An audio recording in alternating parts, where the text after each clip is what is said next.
Ahoy there! Just started New World? Staring aimlessly at your attribute points, wondering to yourself, what do I do? I'm Shilling Cotton, here with the gamer with a deep dive on the best builds for leveling in New World. New World stands out for its classless system, which means that, unlike in other MMORPGs, you won't be choosing to be a wizard or what have you, and then building your skill tree from there.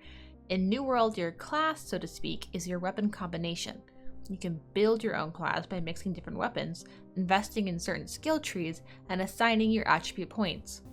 So what's the best build, especially when you're just starting out? New World is a grind fest, like any good old MMORPG. But at the start, you're going to want to prioritize two things: speed and sustainability. There are no horses in New World. That means until you find fast travel points, it looks like you're legging it, boyo. On the flip side, while it's important to be using your dodge and block mechanics in combat effectively, you're still just a little bit squishy when you start out. For speed and sustainability, one early game build stands out among the rest.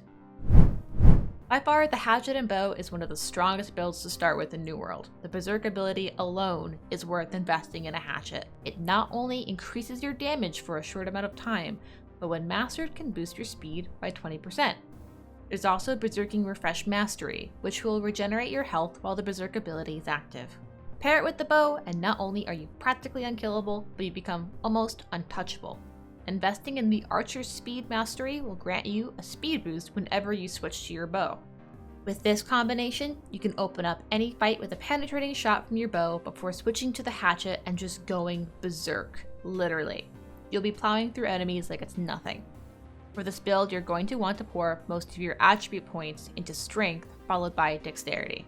If hatchet and bow still isn't your cup of tea, try these builds on for size. The spear and musket build can come in handy for PvP combat or for dealing with waves of incoming enemies. The spear's sweeping attacks deals damage to multiple enemies at once, and popping a few headshots off with a musket is a great way to knock off squishier enemies or kicking off a fight long range. This might be the most OP build aside from our friends Hatchet and Bow. The Lifestaff and Sword build might seem like just a support build at first, but the sustainability from this combo is insane. Use your Lifestaff to battle enemies from afar and heal yourself during battle, then swap back to your sword to slice and dice at close range. It doesn't hurt that one of the first passives you can choose for Lifestaff eliminates any mana cost from its primary attack. Next up, we have the Great Axe and Hatchet build, otherwise known as Big Axe, Little Axe. Just kidding, no one else calls it that. We already love the Hatchet for its sustainability and speed from its berserking ability. Met with the raw damage of the Great Axe, especially its Maelstrom ability, this build is great for early game grind and can even be respec'd for PvP combat later down the line. Don't be afraid to experiment with different builds at the start, but be mindful that if you start investing in stats like strength or dexterity for your hatchet and bow build, let's say, those attribute points won't necessarily carry over to weapons like the Lifestaff. At the end of the day, while we recommend the hatchet and bow build for the quickest leveling, particularly at the start of New World, be sure to choose something which suits your playstyle.